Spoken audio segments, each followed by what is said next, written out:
무너진 곳에서 다시 예배의 자료라는 말씀의 제목을 함께 말씀 나누고 또 이어서 기도하는 시간 저희 갖도록 하겠습니다.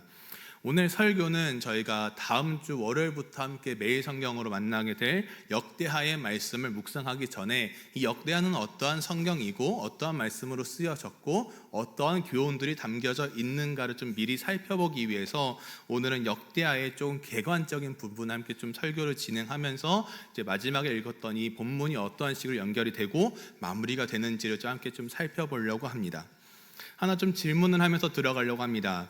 우리 여러분들의 인생 가운데서 모든 것이 무너져 내린 것 같은 경험을 해보신 적이 있으십니까? 인생을 살면서 열심히 쌓아 올린 것들이 사라지고 나는 이제 어떻게 살아야 하나라고 하는 깊은 정체성의 혼란을 겪으신 적이 있으십니까? 제가 이 질문을 하는 이유가 있습니다. 이 질문으로 서론을 시작한 이유가 바로 역대하가 그런 백성들을 위한 책이기 때문입니다.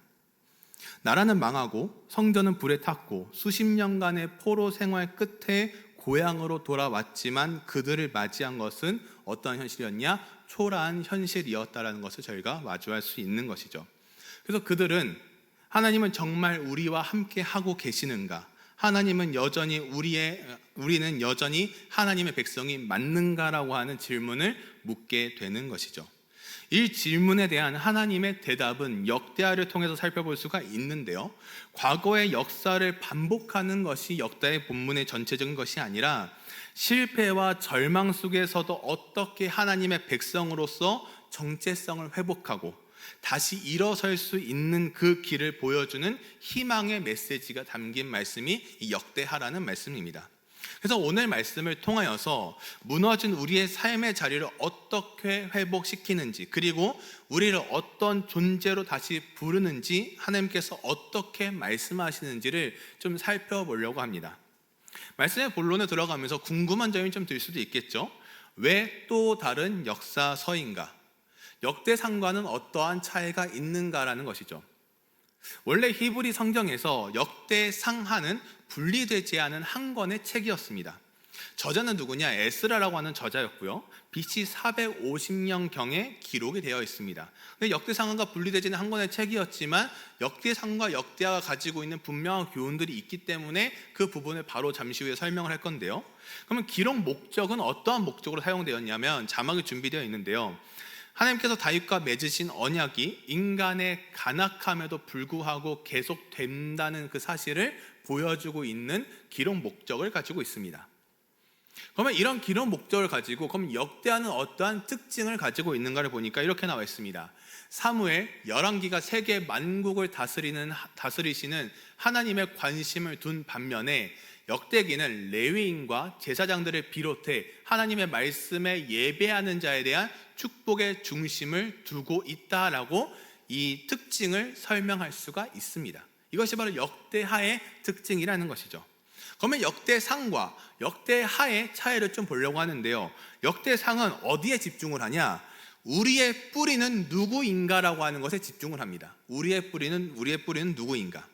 아담에서부터 다윗까지 이어지는 족보를 통해서 이스라엘이 하나님의 주권적인 선택 안에 있는 거룩한 언약 백성임을 어떻게 하냐? 확증하는 것입니다.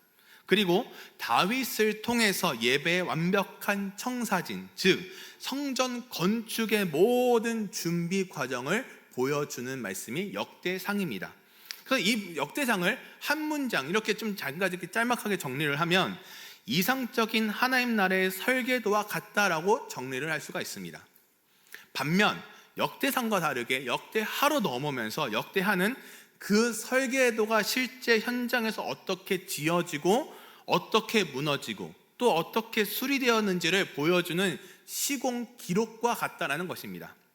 그래서요, 솔로몬의 역대하는 솔로몬의 성전 건축으로 시작을 해서 남유다 왕들의 역사를 통해 그 예배가 어떻게 지켜지고 어떻게 타락했으며 그 결과 어떤 일을 겪었는지를 생생하게 보여주는 책이 역대하라고 하는 말씀입니다.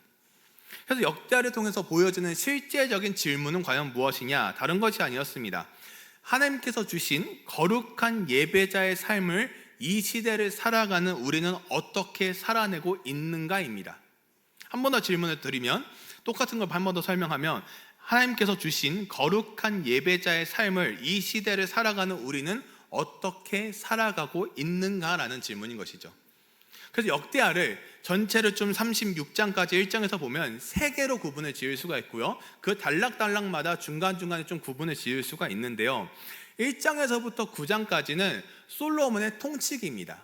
그래서요, 1장에서 7장까지는 성전 건축 및 봉헌에 대한 내용이, 그리고 8장, 9장, 2장은 솔로몬의 명성과 솔로몬의 죽음이 다루어지는 장면이고요, 그리고 10장 1절부터 36장 21절까지는 유다 열왕의 통치를 기록을 하면서 10장부터 28장까지는 유다 왕들에 대한 역사가 담겨 있고요, 그 다음에 29장부터 35장은 히스기야와 요시야의 개혁이 담겨 있고, 36장 1절에서 21절까지는 유다 왕조의 멸망이 담겨 있습니다. 그리고 마지막 36장 22절과 23절을 통하여서 포로 회복기에 대한 이야기로 역대하는 마무리를 지을 수 있다는 것을 볼 수가 있죠.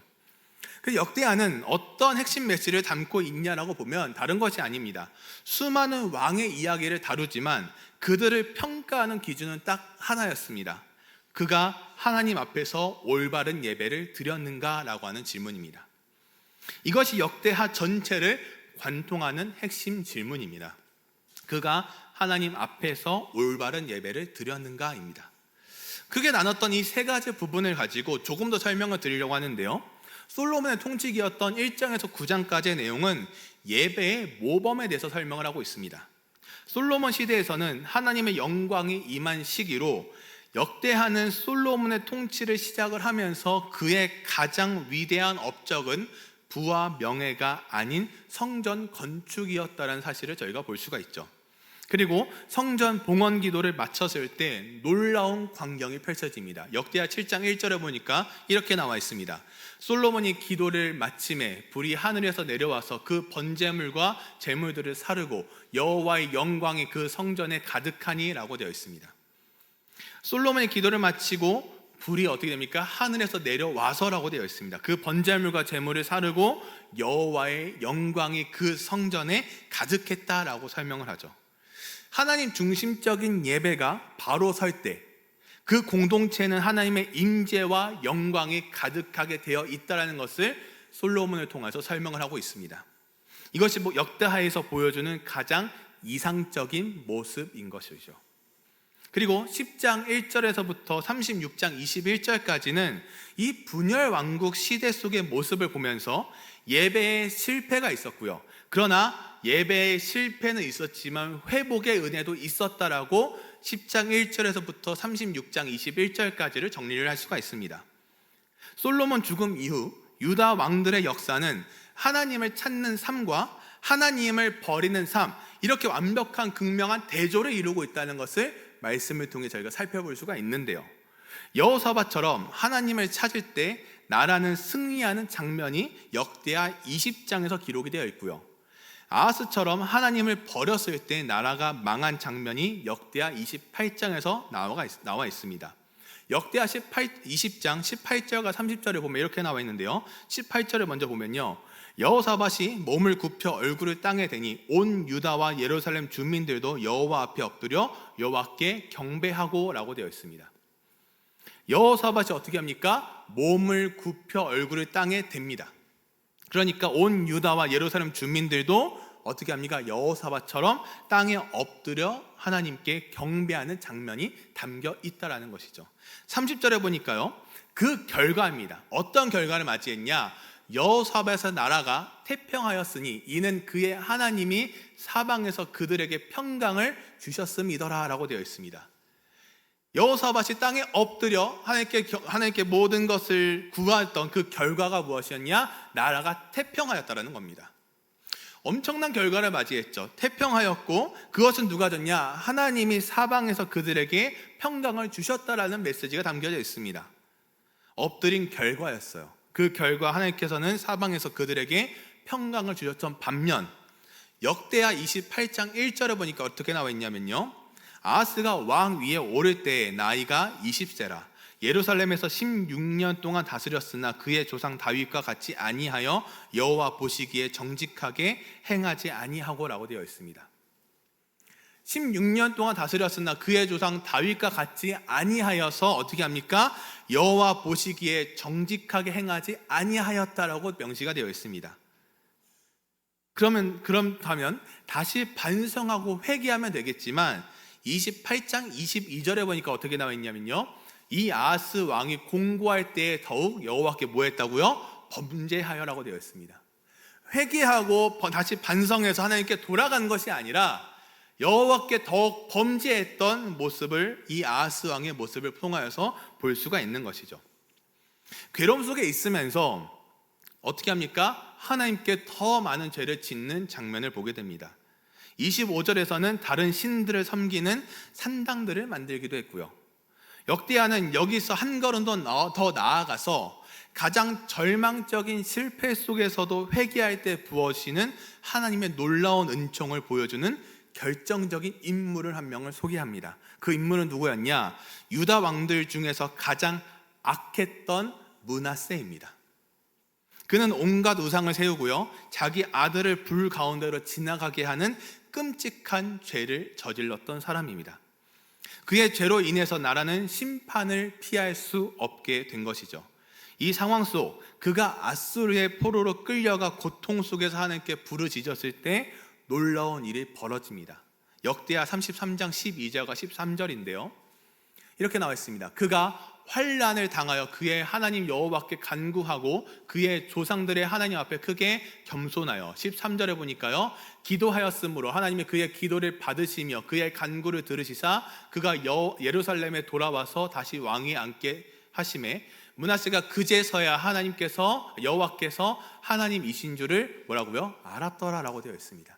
그제서야, 깨달음이죠. 시간이 지나고 나서 보니 진짜 하나님이, 내가 진짜 섬겨야 될 분이 누군가를 알게 되었다는 것을 볼 수가 있죠. 환난 속에서 하나님께 기도함으로 죄를 뉘우쳤고 그 결과 하나님은 들으셨습니다. 그리고 참 하나님이란 사실을 깨닫게 된 므낫세의 모습을 저희가 살펴볼 수가 있는 것이죠. 역대하는 아무리 큰 죄인이라도, 아무리 깊은 실패의 나락에 떨어졌을지라도 진심으로 겸손하게 회개하고 돌아올 때 반드시 그 기도를 들으시고 회복시킨다는 은혜의 복음이 담긴 희망의 메시지, 소망의 메시지가 이 역대하 말씀입니다. 그리고 마지막 36장을 통해서 포록이 귀환하는 장면으로 말미암아 예배가 재건이 됩니다. 그 재건됨에 있어서 하나님의 끝없는 은혜가 36장 마지막 부분을 통해서 나오는 것이죠. 유다는 멸망했고요, 성전은 파괴되었습니다. 인간의 이야기는 어쩌면 여기서 끝난 것처럼 볼 수가 있습니다. 그러나 하나님의 이야기는 끝나지 않았습니다. 역대하의 가장 마지막 구절은 인간의 실패에도 불구하고 여전히 하나님의 백성에게 은혜 베푸시기를 멈추지 않으시는 하나님의 열심을 보여주고 있죠. 역대 36장 23절 마지막 절을 볼까요? 이렇게 나와 있습니다. 바사왕 고레스가 이같이 말하노니 하늘의 신 여호와께서 세상 만국을 내게 주셨고 나에게 명령하여 유다 예루살렘의 성전을 건축하라 하셨나니 너희 중에 그의 백성된 자는 다 올라갈지어다. 너희 하나님 여호와께서 함께 하시기를 원하노라 하였더라 라고 되어 있습니다. 백성들이 자격이 있어서 얻어낸 회복이 아닙니다. 전적으로 하나님의 주권으로 말미암은 것으로 일반적인 은총이라는 사실을 저희가 볼 수가 있죠. 멸망으로 끝난 역사에 하나님께서는 이방 왕을 통해 새로운 시작을 선포합니다. 그 선포의 마지막은 나는 여전히 너희와 함께하고 싶다라고 하는 하나님의 사랑의 고백이 담겨져 있는 말씀이죠. 인간의 실패에도 불구하고 하나님께서는 하나님의 백성에게 여전히 은혜를 베푸시고 계심을 보여주는 위대한 선언이 담겨 있는 말씀입니다. 그래서 예배의 재건이 되기 시작하는 것입니다. 간략하게 보았지만 역대하의 핵심은 분명합니다. 우리에게 어떠한 적용점을 주냐면 나는 진짜 참된 예배자로 살고 있는가라고 할 수 있는 질문을 담아내고 있는 것이죠. 오늘 읽은 말씀, 저희가 방금 오늘 읽었던 15절에서 23절까지의 말씀을 통하여서 간략하게 좀 교훈을 정리하려고 합니다. 세 가지로 교훈을 정리하려고 하는데요. 첫 번째는 우리의 성전은 바로 예수 그리스도라는 사실을 볼 수가 있습니다. 우리의 예배는 더 이상의 장소의 문제가 아닌 예수 그리스도와의 관계의 문제입니다. 우리의 삶의 중심에는 예수 그리스도를 모시고 그분만을 경배하고 있는가라고 하는 이 질문을 해봐야 하는 것이죠. 두 번째는 어떠한 교훈을 담아내고 있냐? 바로 우리 자신이 성령이 거하는 성전이다라는 사실을 볼 수가 있습니다. 고린도전서 6장 19절에 보니까 이렇게 나와 있는데요. 우리 같이 한 목소리 읽어보겠습니다. 같이 읽겠습니다. 너희 몸을 너희가 하나님께로부터 받은 바 너희 가운데 계신 성령의 전인 줄을 알지 못하느냐? 너희는 너희 자신의 것이 아니라. 아멘. 너희 몸은, 우리의 몸은 누구께로 받았다고요? 하나님께부터 받았다라는 것을 볼 수가 있습니다. 우리 안에 성령의 성전이라는 사실을 왜 알지 못하느냐 하고 다시 되묻는 겁니다. 우리는 우리 자신의 것이 아니다라는 그 사실을 알게 하시는 것이죠. 내 삶이라는 성전에 하나님의 영광을 채우고 있는지 아니면 세상의 우상을 채우고 있는지 역대하의 말씀을 읽어가며 그 해답을 찾는 저희 모두가 되었으면 좋겠습니다. 마지막은 어떤 것을 교훈을 담아내고 있냐? 실패는 끝이 아니라 하나님을 만날 기회라는 것을 보여주고 있습니다. 이 므낫세 이야기는 저희에게 큰 위로를 줍니다. 가장 악한 왕이었던 므낫세였습니다. 그렇게 시작을 하고 있어요. 그렇게 시작을 해서 너무나도 악한 왕이었기 때문에 어떻게 안 되고 하나님은 어떻게 저렇게 그냥 두실까라는 생각을 할 수 있었던 왕이 바로 므낫세 왕이었습니다. 하지만 그도 변화가 됩니다. 그도 바뀝니다. 사람은 바뀌기 마련입니다. 안 될 것 같고 안 될 것처럼 보였던 사람을 저희가 바꾸는 것이 아니었습니다. 누가 바꾸십니까? 하나님을 바꾸신다는 것을 분명히 보여주고 계시는 것이죠. 그래서 우리가 아무리 크게 실패하고 넘어졌을지라도 마음을 다해 전심을 다해 진심으로 회개하고 주님께로 돌아갈 때 하나님은 언제나 우리를 회복시키고 새롭게 사용하십니다. 하나님께서 우리의 회개를 통해 더 큰 은총을 베푸시는 분이라는 사실을 저희가 잊지 말아야 하는 것입니다. 그렇기 때문에 저희는 무엇입니까? 나는 참된 예배자로 살아가고 있는가라는 질문을 끊임없이 해야 합니다.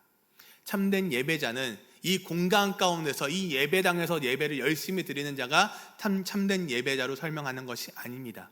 우리가 살아가는 매일의 삶 속에서 정말 나는 참된 예배자의 모습을 하고 있는가라는 질문인 것이죠. 저는 늘 그런 기도를 합니다. 진짜 참된 예배의 시작은 저 문을 열고 나가서부터 시작되는 예배다. 그런 것을 저희는 많이 들었습니다. 하지만 삶 속에서 드려지는 예배는 잘 되지 않습니다. 너무나도 많은 사단의 공격들이 있고요. 세상의 욕심들, 세상의 수많은 공격들이 우리를 감싸 안고 있습니다. 그럴 때마다 이 역대하에 등장한 수많은 인물들을 보십시오. 어떤 사람은 하나님께서 되돌아감으로써, 반성함으로써, 회개함으로써 하나님을 다시 찾고 구하는 사람이 있는 반면 끝까지 하나님을 버리는 사람들도 많았다라는 것입니다. 저희가 선택하는 것이 아니었습니다. 하나님께 이미 하나님께서 이미 저희를 선택하셨습니다. 저희는 하나님의 그 부르심에 깊이 반응하고 순종하기를 하나님께서는 원하시고 뭐 하고 계십니까? 기다리고 계십니다. 저희의 기도를 기다리고 계시고요. 저희가 하나님과 더 가까워지기 위한 하나님의 말씀을 듣고 순종하기 위한 그 과정을 기다리고 계시다라는 것을 볼 수가 있죠. 이 역대하 전체적인 말씀의 결론을 맺으면서요, 사랑하는 성도 여러분, 역대하는 과거의 하나의 역사를 설명하는 말씀이 아닙니다. 오늘을 살아가는 우리 모두의 이야기가 되어야 합니다. 하나님은 오늘 이 시대를 살아가는 저희들에게 이렇게 물으십니다. 너의 삶의 중심은 무엇이냐? 너는 무엇을, 누구를 예배하고 있느냐라는 질문입니다. 우리의 무너진 마음, 깨어진 관계, 흔들리는 믿음의 자리에서 다시 하나님을 향한 예배를 세우기로 결단해야 합니다. 참된 성전이신 예수 그리스도를 붙들고 우리 자신을 거룩한 예배자로 내어 드릴 때 역대하가 보여준 회복의 은혜와 함께 하심의 약속이 오늘 우리의 삶과 우리 교회 위에 충만히 임하게 될 줄을 믿습니다. 다시 올라가자라고 말씀하시는 그 주님의 부르심에 아멘으로 기쁘게 순종하며 그 참된 예배자의 삶을 살아가기 위한 그 첫 걸음, 그 시작이 다시 오늘이 되어지고 매일의 삶이 되어지고, 저는 늘 그런 기도를 제목을 마지막을 합니다. 그렇게 살아내고 살아가는 것입니다. 살아가게 하시는 하나님의 은혜가 필요하고요, 또 살아내게 되는 우리의 노력도 필요하다는 것입니다. 하나님의 은혜가 전적으로 우리 가운데 필요합니다. 우리는 하나님의 은혜를 구해야 합니다. 하나님께 은혜를 구하기 위해서는 우리가 참된 예배자로 나아가야 합니다. 다시 올라가자라고 말씀하시는 그 주님의 부르심에 제가 기쁘게 아멘, 할렐루야라고 고백할 수 있는, 그렇게 순종하며 살아가고 살아낼 수 있는 저희 모두가 되시기를 주님의 이름으로 축원합니다.